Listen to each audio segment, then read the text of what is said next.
what I did with the testing, we came to a conclusion, and there's three groups of people that try, and what happens is We're waiting. We want to hear. There's some that try and don't make it. They fail. Then those that try and get into real estate and they become moderately successful. They're the people that are marginally successful. Yes. They keep your company going. They do the jobs. They handle a lot of things that, keep your company moving forward. And then there's those few that become superstars. Yes. Now, you know what the key ingredient What is that? To be a superstar? That's what I want to know. Insecurity. Insecurity? Insecurity. The fear of failure. Fear of failure. That really? That is it. Okay. Now, you grow out of that, but you never want to lose that.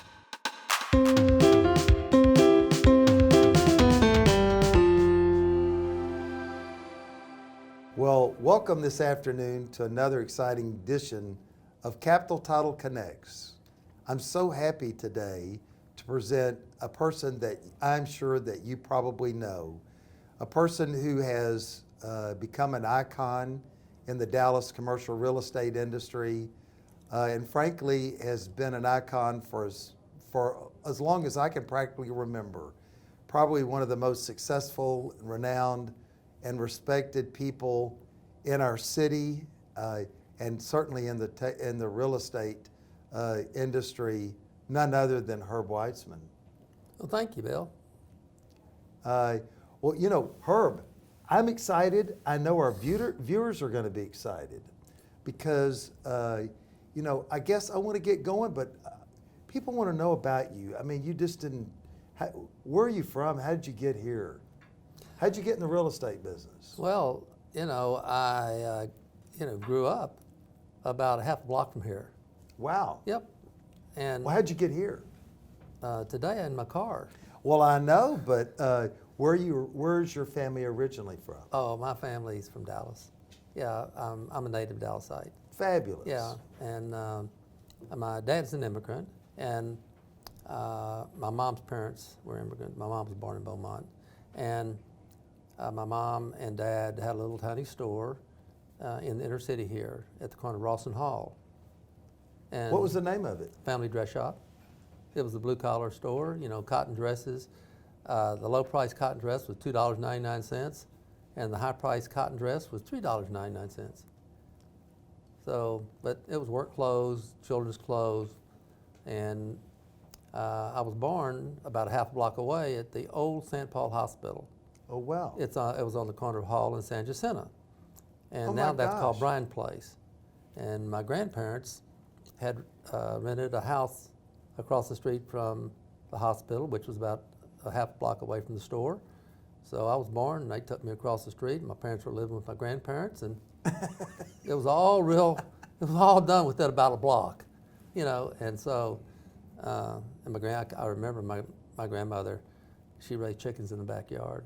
Of course. So that was what they did back then. And so do you remember stories from your youth or lessons you learned growing up in Dallas at that time with your family? Well, it was amazing, really, because to be born in their city, and some of the projects were next door to the house where we lived. And I remember one of my best friends, probably 3 years old, I was riding my tricycle with a little African-American guy. He was my buddy. And the store was at Ross Avenue. That was where Freedomstown was when there was emancipation. All the African-Americans came to Dallas. They established their community right there around Ross and Hall.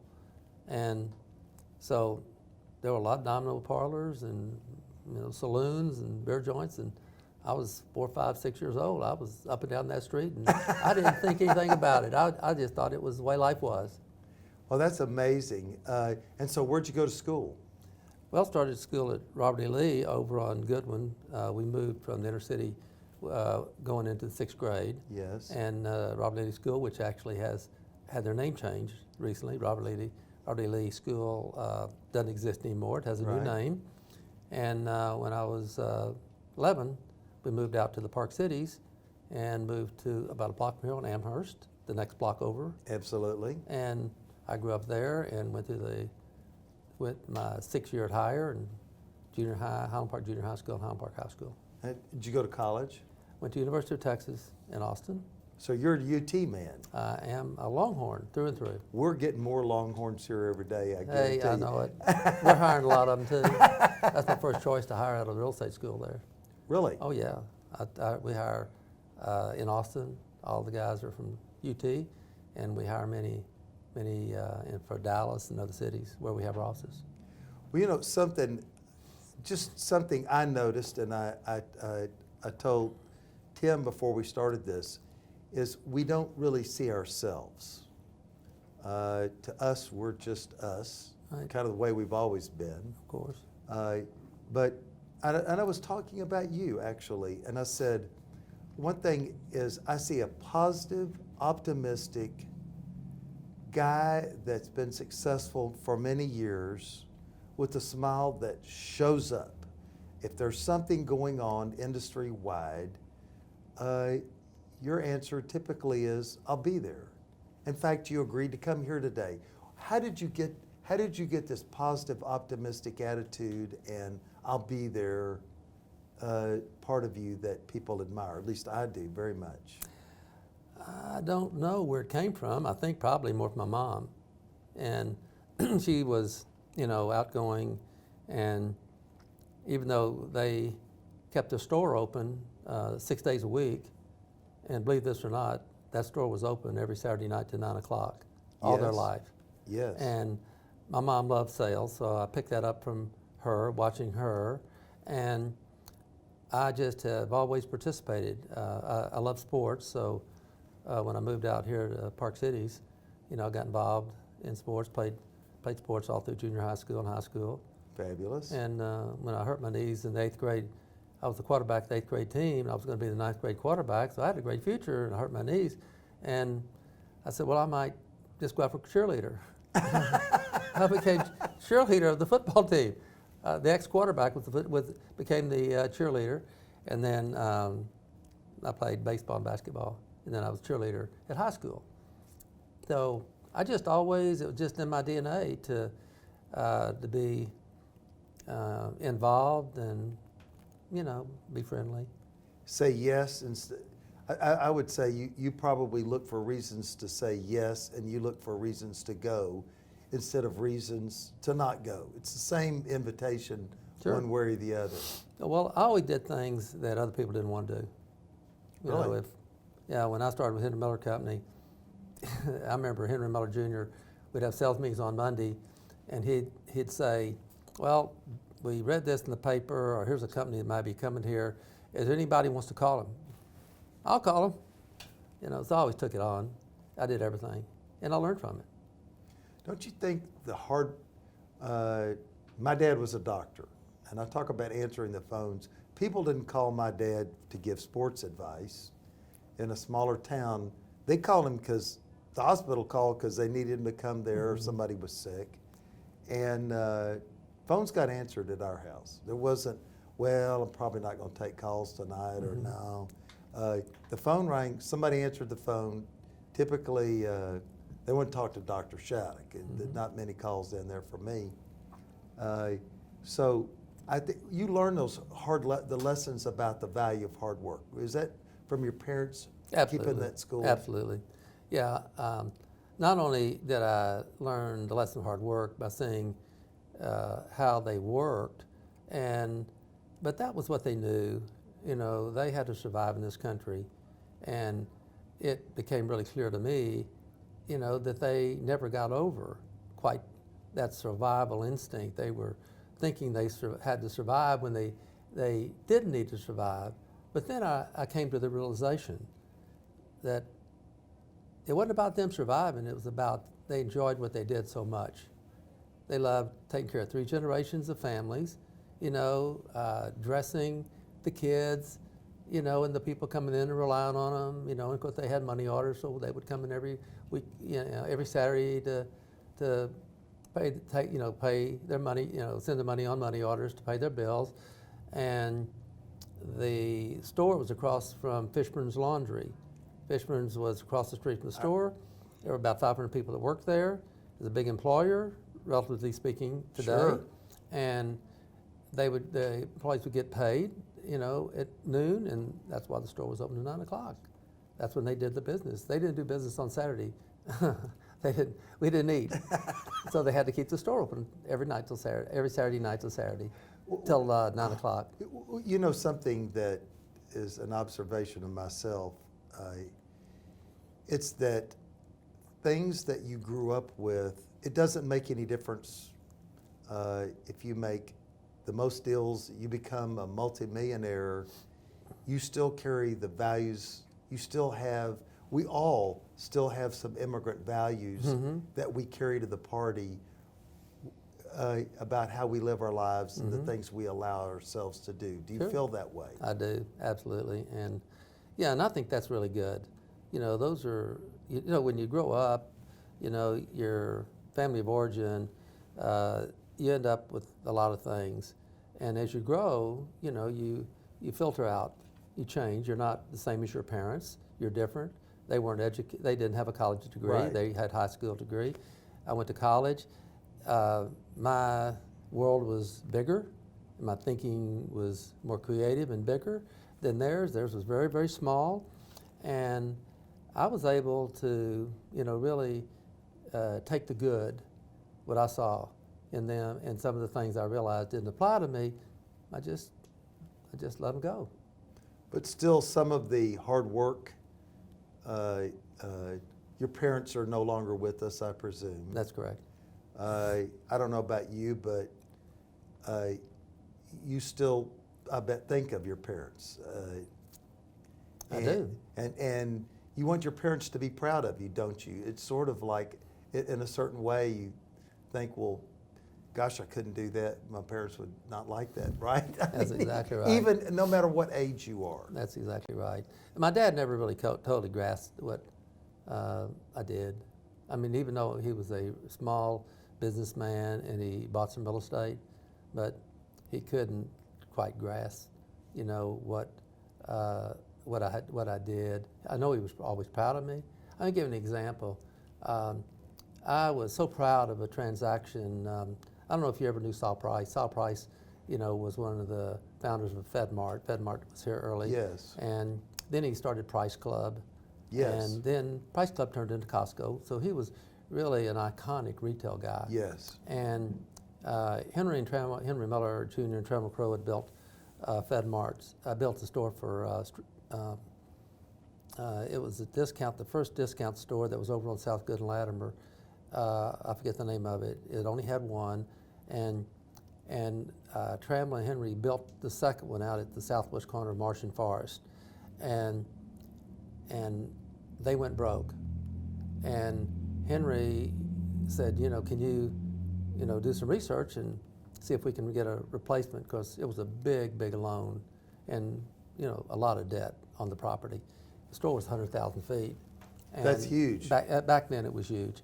And so I start to work on it, and I get it marketed, and on a Sunday I get a call, and the caller says, "This is Mark Jaffe." And I said, "Yes, sir." And he said, "Well, I'm the Mark Jaffe that's a partner with Saul Price. I'm from San Antonio. He was the all man, and he was the backer of Saul Price in his retail ventures." And he said, "We're here. We got your flyer that you sent to us, and we take a bus trip to look at real estate once a year, and we're here parked in front of the FedMart store here at Marsh and Forest." I said, "I'll be right there." Well, I get out there. I bet you did. I get out there and I make that deal, and sell them. They give them a 1-year lease with an option to buy, and they bought it. Well, fast forward, FedMart. Then I helped them with the second store at Northwest Highway at Yes. Jupiter.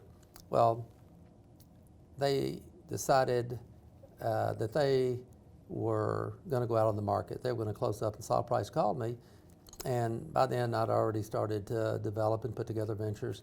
And he said, "We're going to close up, Herb." He said, "Do you want to buy this, buy both properties?" I said, "I think so."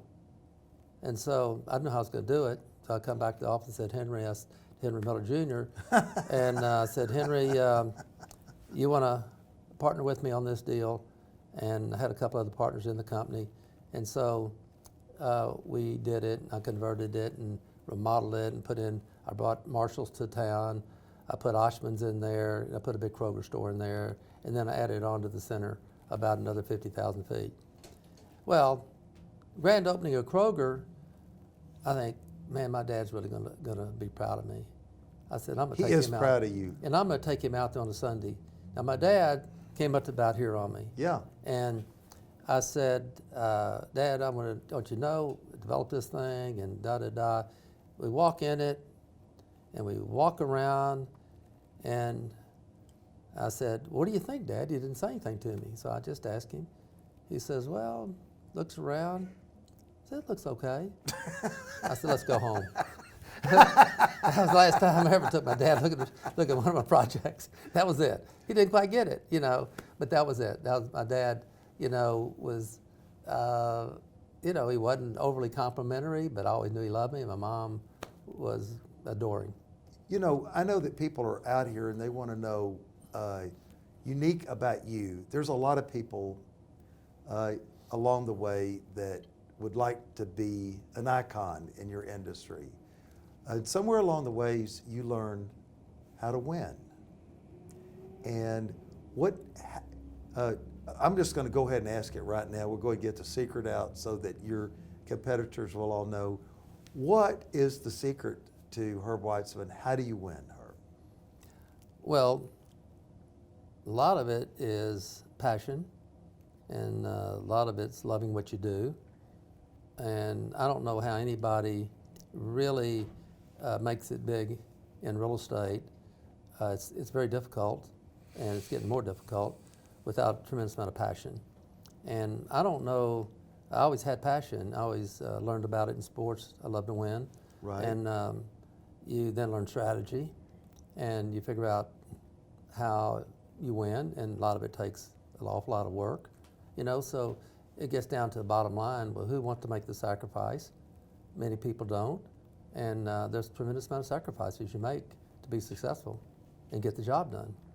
So I think those are some of the key ingredients. And that's what I tell young people. And it's disappointing to me today.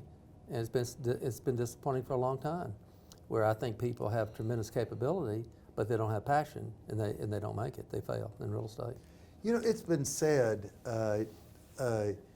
many times. I've heard that the real estate business is a great way to make is a phenomenal way to make $1 million, but a horrible way to make a living. I don't think that wasn't the way for me. I loved it. Well, I mean, in other words, people tend to be either get with it, Oh, yes. get the passion, Exactly. or it's hard to. My sons one time asked me about work and things like that. Well, and I told him, I said, well, son, it's hard to work just enough to be really successful, and then you tend to either you work hard and you are successful, or you don't work hard and you're kind of not successful. It's hard to hit the point and then That's right. ease back on the deal. So tell me about that, about the opportunities, and why is it a business that people get into and then just, frankly, it's not the business for them? Well, when I first started hiring people, and I was the one who started departmentalization in the Henry Miller Company, because I started in the commercial retail area, and it was kind of a boom. I was there at the early part of the retail boom in DFW. And so I had the great opportunity to see companies coming in for the first time and taking charge of them and expanding them, and some of them all over the state. And the opportunity that presented was either you do it, or you lose the company. And I think that what I learned early on was that there's no ceilings and there's no fences, and so I follow the philosophy when I hire people, you let the stallion run. And Henry Miller Jr., he saw what I had talents that he didn't. He was a great administrator. Yes. But he wasn't out there doing all this research, and he wasn't out there aggressively, meeting people. People respected Henry for his credentials of being an appraiser and a wonderful person for the arts and so forth. But he was also had a lot of great logic. But he and I complement each other, and so he just let me go. And I think when I hire people, I take that same attitude, and I let people run. They actually rise to the proper level. Some of them just continue to grow, and others just stop. They basically don't put forth the effort and have any interest in growing or making the sacrifices to get better. And that's sad, because I think that they really have tremendous possibilities. I tell people, obviously you're a busy person, I'm a busy person, but I don't think you have time to micromanage people. If I always try to let people know right from the get-go, if you're off, if you're playing golf with a client, but if you're off, take a day off, you want to play golf, that's fine. But don't think you're cheating the company. No, friend, you'll never cheat the company, because if you just took a day off from your career is what you did. Mm-hmm. And ultimately, you'll pay. This company's going on, and your career's the only thing that's not your career's what's not going on. Yeah. So have a good time, but there's no guaranteed grant here. We don't have any grant money. You don't have by the way, tenured got it abolished at our company a while back, right? Do you tell young people that? Yeah, well, I say if somebody's not working hard, I ask them if they have a trust fund. And they might. Yeah, they might, and they don't and they don't have to work hard, but that's not what we want, and that's not what our customer expects. So those people typically don't work out. I remember the first two people I hired. One of them was from a wealthy family out of Beeville, Texas. Another one was top salesman at Hoffman's Menswear across from SMU. Oh yes. If you remember the men's store. He came in, he had his Ivy League suit on and tie. Looking and strong. I thought I hired two great guys. Well, after, pushing water uphill for about, a year and a half, waking one of them up several times, and the other one just couldn't close a deal in real estate. I decided we better hire some consultants, because I was hiring the wrong people. Yes. So for the next 10 years, everybody that came in, I tested. We created a test, and the management firm was Lipson, Wilson, Ferguson, and Winnick. It was an older firm. I don't know. A lot of people used them, and they created a test, and I started to get traction. I started to hire based on all these questions that they asked me to ask, and that was a good thing. And we were asked by the National Association of Realtors to come to Chicago, and since we were the only ones that they had found that did testing, and every test had a shrink look over it and write us a summary of the person. So we had a lot of documentation, so they wanted us to come to Chicago at the National Convention and talk about the results of testing. Well, that's our next podcast. We all want to know that because we're all making bets. Well, I was always wondering, early on, because I saw, 5-6% of our brokers always leaving every year, and I said, why are these people leaving the company? And we went out to the market with all these companies nationally, and there was a historic just that was it. Every company with brokers, they would have people turn about 5 or 6% a year. But what I did with the testing, we came to a conclusion, and there's three groups of people that try, and what happens is we're waiting. We want to hear. There's some that try and don't make it. They fail.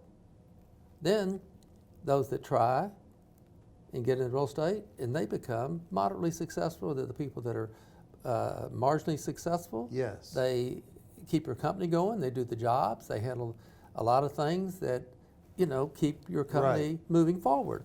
And then there's those few that become superstars. Yes.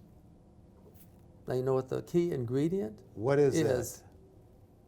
To be a superstar? That's what I want to know. Insecurity. Insecurity. Insecurity. The fear of failure. Fear of failure. That really? That is it. Okay. Now What- you grow out of that, but you never want to lose that. I mean, I still have that today. I mean, I played sports all my life at butterflies. I got in the real estate business for 2 years. I had butterflies, and I went to the doctor. I said, "Look, I know I got an ulcer. I know I got it. It just won't go away." Yes. You know, and sure enough, you know, it was just like sports. They're competing, Yes. and you know, you don't want to fail. You don't want to lose. No, but you're going to, that's going to lead into another question. Inevitably, you're going to fail. I'm sure there's deals that you've had that that got course. away. And that's one of the questions I was going to ask you is success for many people looks more like it's not just completely ascending. You know, it's success after failure, and it looks like more like success after failures. So, what do you do to overcome failures or things that you do that perhaps you didn't, opportunities you didn't take advantage of? Well, I think overcome failures. You learn from the failure, and you don't do it a second time. I spoke at UTD, University of Texas Dallas, a couple weeks ago, and a guy asked me that I'm talking to the MBA class. He said, "Well, how do you know about the mistakes you're about to make?" Yes. Well, that's Now pretty hard. Now, what a question! Clairvoyant. What a question! Yeah, that would be clairvoyant. Well, that's a hard one. I said, all I can tell you is I regret that I didn't make all my mistakes earlier. Yes. But here's the thing. If you're out there and you're on the playing field and you're playing between the 45-yard lines, you're going to make mistakes. Yes, you are. And the more mistakes you make, the more you learn. And you don't, and you know, one of the key things for me that I wanted to mention is something we're promised. If we ask, we're going to receive. What is I find that a big key in success is people that are willing to ask for the business. Mm-hmm. People want to talk about the business. They want to talk about developments. They want to talk about what's going on in the business. They want to talk about people coming, some people leave, what other people are doing. But at the end of the day, they ultimately don't want to go, "Herb, I want your business. Will you give it to me?" What is that? I want to lease you this property. I appreciate a list of people who might buy it. How about you? Would you like to buy it today? Or would you like to lease it? What do you call that? That's not a bad salesman, I'd say. Bad? Bad. Yeah, if somebody doesn't ask for the order, if you're in the sales business or the marketing business. And why don't they? Oh, probably they don't have enough passion. And probably they're not going to be in the business long term. You know, and I don't, you know, there's circumstances with everybody. A lot of people are great at administrative roles, but not everybody's out to do marketing and to have, you know, a lot of people don't have interpersonal skills. And, you know, really, a lot of people don't even know how to be open and trust, you know, and there's, you know, facades. So they limit themselves rather than, I think, a person who's open and who's feeling and shows those feelings, and, you know, you just have a different relationship with somebody. You connect faster, they understand, you know, where you're coming from, and trust is just vital. I was told one time that the most successful salesperson is a person that can be okay with rejection. Of course, yeah. How would you? Oh, I totally agree with that. In other words, I tell my people, you're going to get rejected a lot, but, you know, when you lose that big deal or you get rejected, you know, get down and get as angry as you can, or whatever you want to do, but it lasts no longer than 5 minutes. Get back in your car and go out and drive and start looking for your next 5 deals. It's over. Exactly. It's over. Mind starts clicking into positive stuff. And how do you click? What's your best technique for clicking into your positive stuff? working on deals. Well, that's one, but you know, I bike, I swim, I work out every day. Yes. So I really go to work with a clear head Yes. every morning, and I feel good. I agree. A lot of people don't do that. You know, my brother and I, when we were younger, there was W.O. Bankston. You remember W.O., right? Oh gosh, yes. So he was. Janice, his daughter was Janice Banks was in my class. Yes, and so W.O., we decided, my brother and I said, we're going to go out and talk to W.O. about how to be successful and what's he can teach us. And I recall these words. He was sitting in there in his office in the dealership with the shades drawn in the middle of a glass office, and he had like 6 TVs with the Rangers on, every TV. Yeah, of course, he owned the Ranger, didn't he? Well, I don't know, but he could see the was. Rangers. He could drop a paper clip, and he had a TV under there. Yeah. Well, he told us, he said one thing he said was, well, it's got to be in your blood, is one thing he told us. He said, it's not in your blood, you're not going to make it. But then he told us something. He said, you know, don't quit. He said, I see a lot of men reach a certain age and they quit. When, like right now, potentially for you and I, after all the years we've paid, this is the harvest. This is the harvest years. So what do you think about that? Stay on the field? Well, I haven't looked at age as a number. No, me neither. You know, I mean, I haven't looked at it as whether you're young or old. I've just looked at it as a number. And so if you have the energy and have the passion and you feel good and you like people and you love creativity, because I like to develop a lot Of as course. well, and love to build buildings, and retail's great because it's very interactive. So you feel, why do I want to stop? I can't play golf every day. And then I look around and I see so many people that have physical problems. Yes. And I'm on the board of MD Anderson Cancer Center, so my late wife was there for 9 years, and then they asked me to be on the board. And my God, you know, my mission in life today is, you know, when somebody has a problem and they're diagnosed, they call me and I get them in immediately, because the board gets people into a completely different group of patient affairs people. And I feel like, you know, in some ways I've kind of saved their life, because I put them with the best doctors in the world, and many of them get well. Praise the Lord. Yeah. So I love that. Well, thank you for doing that. Sure. You find it makes you feel good, right? Oh. Helps that positive attitude. Yeah. Well, I know that I need to ask you this question. People are wondering what the future of retail is, and I know that with the big boxes and the delivery and everything online and the big warehouses, where are we going? What's retail gonna be? Well, there's a lot of changes going on, and retail is doing pretty good. We're just going through a change. Right. And what we have right now is a convergence that's taking place. You know, 93, 94% of people have iPhones.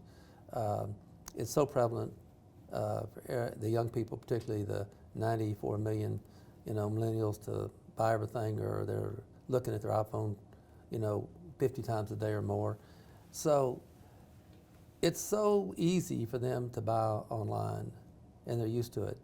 But at the same time, they really like to go to the shopping center, but they want to be entertained. So some companies have fallen behind in terms of integrating the digital with the brick and mortar. And some are ahead, some are behind. But, you know, when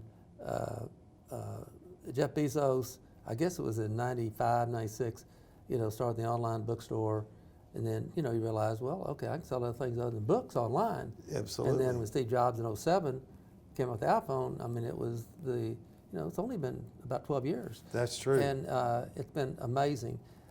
The convergence has taken place. It's almost through. I mean, most companies in retail have got the digital system integrated into their company, where they've gotten very efficient with it, from siloing the different approaches to where they had the retail store warehouse and they had the digital, merchandise warehouse. They've now put it together. They've got great systems, great logistics, and that it's all going to be better. It's just going through the site, going through the change. Amazon sees and has learned that it can't do it just online. So they went and bought Whole Foods. Well, that's made major changes now with the grocery stores who are trying to catch up with their digital programs to compete and make sure that a customer can buy anything, anytime, any place, anywhere. It's easy. And Yes. Walmart wants to make it frictionless. It's just so easy to go in the store and buy, and so easy to buy online at Walmart. They're the leader, and they're competing very heavily with Amazon. Yes. But they have about 4,700 stores. Whole Foods has about 450, and so 465. So it's an interesting race going on. But then you have all these open air centers, and you say, well, are they okay? Are they going to make it? Well, at one time when Albertson came out with deliveries, I thought I might be a dinosaur, because I do a lot of grocery anchored centers. Yes. And I thought the grocery business is going to go away. People are going to call in. They're going to have delivered at the front door, and all the grocery stores are going to go away. Well, groceries, it's not going to happen, and it failed. And how do you handle perishables sitting on the front porch? And so a lot of things that weren't considered, it didn't work. But today, the brick and mortar is essential. Even the companies that have started online, Warby Parker, Bonobos, others, Suit Supply, they are going into brick and mortar stores. Yes.